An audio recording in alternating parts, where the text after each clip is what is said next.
నమస్తే. తెలంగాణ కాంగ్రెస్‌లో ఒక కీలకమైనటువంటి పరిణామం చోటు చేసుకుంది.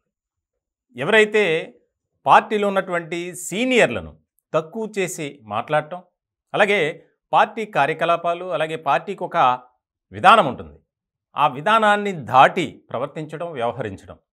ఇటువంటి కారణాలతో నలుగురు సీనియర్ కాంగ్రెస్ నాయకులను వేటు వేసింది అధిష్టానం.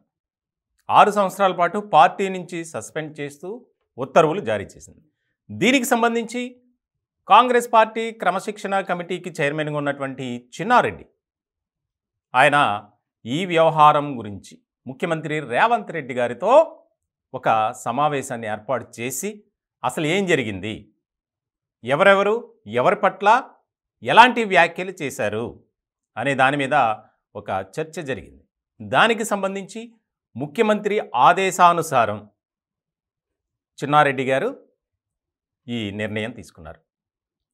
నలుగురు సీనియర్ కాంగ్రెస్ నాయకులు, వారు ముఖ్యంగా ఆదిలాబాద్ డీసీసీ ప్రెసిడెంట్ సాజిద్ ఖాన్, అలాగే పీసీసీ ప్రధాన కార్యదర్శి గండ్రోతు సుజాత, అలాగే ఆదిలాబాద్ డీసీసీ మాజీ అధ్యక్షుడు భార్గవ్ దేశ్ పాండే, ఈ నలుగురిని, అలాగే సంజీవ్ రెడ్డి, ఈ నలుగురు వ్యక్తులను కాంగ్రెస్ పార్టీ సస్పెండ్ చేసింది. ఇప్పుడు పార్టీలో ఈ వ్యవహారం గురించి ఆసక్తికరమైనటువంటి చర్చ జరుగుతుంది. వాస్తవానికి కాంగ్రెస్ పార్టీలో వర్గ విభేదాలు, అంతర్గత కుమ్ములాటలు బాగా ఎక్కువ.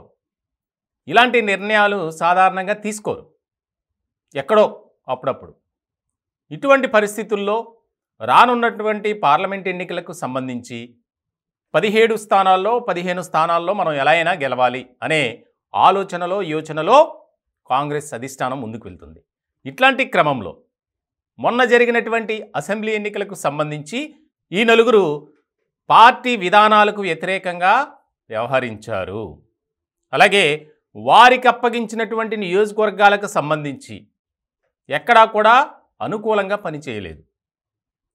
కాంగ్రెస్ అభ్యర్థులకు సపోర్ట్ చేసి వారి ప్రచారానికి వెళ్ళటం, అటువంటి బాధ్యతను అప్పగించారు. కానీ ఈ నలుగురు గులాబీ పార్టీకి సంబంధించినటువంటి నేతలకు సపోర్ట్ చేశారు. అది ప్రధానమైనటువంటి ఆరోపణ వీరి మీద. అలాగే పార్టీలో ఉన్నటువంటి కొంతమంది సీనియర్ నాయకుల పట్ల అనుచితమైనటువంటి వ్యాఖ్యలు చేశారు అనేది మరొకటి.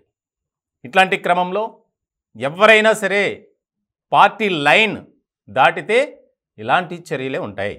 వారు ఎంతటి వారైనా సరే పార్టీ ఏదైతే నిర్దేశించిందో ఆ బాండింగ్ అంటే ఆ పరిధిలో లేకపోతే ఎవరికైనా ఇలాంటి వేటు పడక తప్పదు అనేది మనం అర్థం చేసుకోవాలి. దీనికి సంబంధించి ఈ నలుగురు సస్పెన్షన్ వెనుక చాలా చర్చ జరుగుతుంది. ప్రధానంగా కాంగ్రెస్ పార్టీ తెలంగాణలో బలోపేతం కావటానికి ఎంతోమంది కృషి చేశారు. అటువంటి వారి పట్ల చాలా అనుచితమైనటువంటి కించపరిచే విధంగా వ్యాఖ్యలు చేశారు. దానికి సంబంధించినటువంటి ఆధారాలు, ఫుటేజ్ అంతా మొత్తం రెడీ చేసుకొని దానికి సంబంధించి హైకమాండ్కి నివేదిక పంపించిన తర్వాత ఆ బాధ్యతను ముఖ్యమంత్రి రేవంత్ రెడ్డి గారికి అప్పగించినటువంటి అధిష్టానం దీని మీద రివ్యూ చేసి ఈ నిర్ణయం తీసుకున్నారు.